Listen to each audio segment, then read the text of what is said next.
ഉയരങ്ങളിൽ രാത്രി കനത്തു. മനുഷ്യന് ഒന്നും കാണാൻ കഴിഞ്ഞില്ല. ചന്ദ്രനും നക്ഷത്രങ്ങളും മേഘങ്ങളാൽ മൂടപ്പെട്ടു. പർവ്വതത്തിന്റെ മുകളിൽ നിന്ന് ഏതാനും അടി മാത്രം താഴെയായിരിക്കുമ്പോൾ അവൻ കാൽ വഴുതി വായുവിൽ വീണു. വളരെ വേഗത്തിൽ വീണു. താഴേക്കിറങ്ങുമ്പോൾ കറുത്ത പാടുകൾ മാത്രമേ കാണാൻ കഴിഞ്ഞുള്ളൂ. ഗുരുത്വ ആകർഷണത്താൽ വലിച്ചെടുക്കപ്പെടുന്നതിന്റെ ഭയാനകമായ അനുഭൂതി അയാൾക്ക് അനുഭവപ്പെട്ടു. അവൻ വീണുകൊണ്ടിരുന്നു. വലിയ ഭയത്തിന്റെ ആ നിമിഷങ്ങളിൽ അവന്റെ ജീവിതത്തിലെ നല്ലതും ചീത്തതുമായ എല്ലാ സംഭവങ്ങളും അവന്റെ മനസ്സിലേക്ക് വന്നു. മരണം എത്രത്തോളം അടുക്കുകയാണെന്ന് അവൻ ഇപ്പോൾ ചിന്തിക്കുകയായിരുന്നു. പെട്ടെന്ന് അരക്കെട്ടിൽ കെട്ടിയ കയർ തന്നെ വളരെ ശക്തമായി വലിക്കുന്നതായി അയാൾക്ക് തോന്നി. അവന്റെ ശരീരം വായുവിൽ തൂങ്ങിക്കിടക്കുകയായിരുന്നു. കയർ മാത്രമാണ് അവനെ പിടിച്ചിരുന്നത്.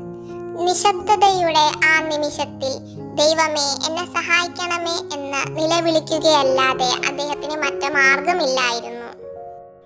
പെട്ടെന്ന് ആകാശത്ത് നിന്ന് ഒരു ആഴത്തിലുള്ള ശബ്ദം കേട്ടു. ഞാൻ എന്താണ് ചെയ്യേണ്ടതെന്ന് നിങ്ങൾ ആഗ്രഹിക്കുന്നു? ദൈവമേ, എന്നെ രക്ഷിക്കണേ. എനിക്ക് നിന്നെ രക്ഷിക്കാൻ കഴിയുമെന്ന് നീ ശരിക്കും കരുതുന്നുണ്ടോ?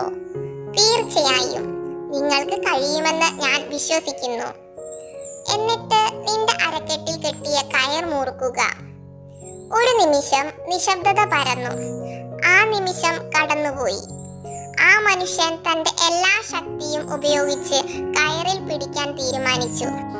പിറ്റേന്ന് പർവ്വതാരോഹകനെ മരിച്ച നിലയിൽ, മരവിച്ച നിലയിലും, മൃതദേഹം കയറിൽ തൂങ്ങിക്കിടന്ന നിലയിലും, കൈകൾ മുറുകെ പിടിച്ച നിലയിലും കണ്ടെത്തുകയായിരുന്നുവെന്ന് രക്ഷാപ്രവർത്തകർ പറയുന്നു.